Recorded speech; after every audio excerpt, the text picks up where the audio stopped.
1969 সালের 1 ফেব্রুয়ারি তেহরানের মেহেরবাদ বিমানবন্দরে প্রায় 30 লক্ষ লোক অপেক্ষায় নেতা আসবেন।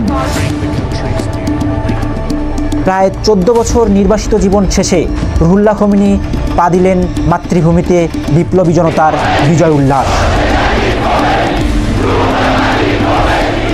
মাথায় টুপি আর মুখে দাড়ি নিয়ে লক্ষ জনতার বিপ্লবের প্রতীক হয়ে উঠলেন কিভাবেই বা একজন সাধারণ পণ্ডিত হয়ে উঠেছেন ইরানের সর্বোচ্চ নেতা।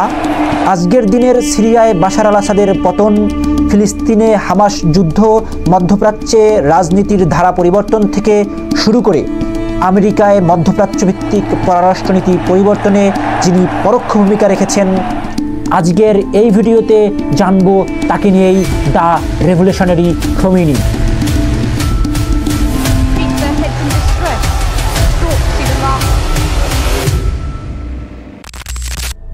1978 সালে ইরাকের নাজাফ শহরে খোমেনির ডাকে একটি সমাবেশ অনুষ্ঠিত হয়, যেখানে প্রায় 70 থেকে 80 লক্ষ লোকের আগমন ঘটে।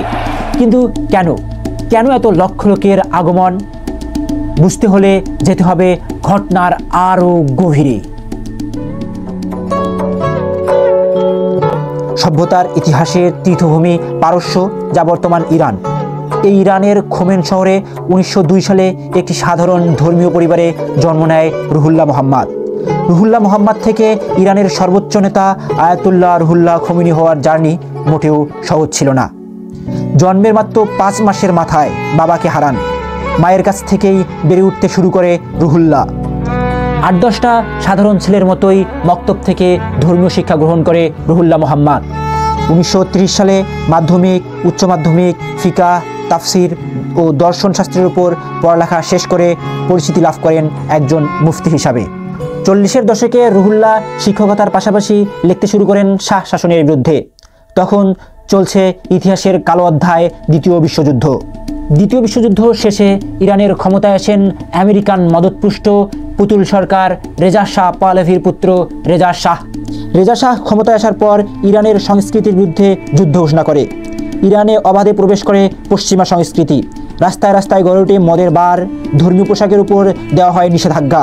পশ্চিমা সংস্কৃতির অবাধ প্রবেশের তপ্তদাহে ইরানের মানুষ যখন উত্তাল, যখন মজলুম জনতা ভেঙে পড়ে কান্নায়, যখন মানুষের পিঠ থেকে যায় দেওয়ালে, তখন খোমেনি আসলেন বিপ্লবের বেশে, হয়ে উঠলেন মজলুম জনতার কণ্ঠস্বর।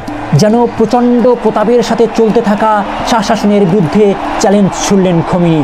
জনতার সাথে রুখে দাঁড়ালেন শাহ শাসনের বিরুদ্ধে। ফলস্বরূপ পেলেন নির্বাসন দিয়েই কি বিপ্লবকে বন্ধ করা যায়? না, যায় না। খোমেনি নির্বাসিত অবস্থায় করেন পরিকল্পনা, চালান বিপ্লবের প্রচারণা। 1978 সালে ইরাকের নাজাফ শহরে খোমেনি লক্ষ লক্ষ জনতাকে ঐক্যবদ্ধ হয়ে বিপ্লবের প্রস্তুতি নিতে বলেন। এরপর ক্রমাগত বাড়তে থাকে হরতাল, সমাবেশ।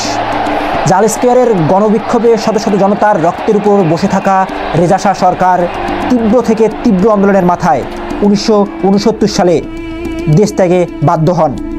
এরপর তেহরানে ফিরে আসেন খোমেনি, হয়ে ওঠেন ইরানের সর্বোচ্চ নেতা আয়াতুল্লাহ রুহুল্লাহ খোমেনি। সেদিন পাল্টে যায় মধ্যপ্রাচ্যের রাজনীতি। পদদলিত হয় আমেরিকান পতাকা, রচিত হয় ফরাসি বিপ্লবের পর ইতিহাসের তৃতীয় বিপ্লব, দ্য ইরানিয়ান বিপ্লব।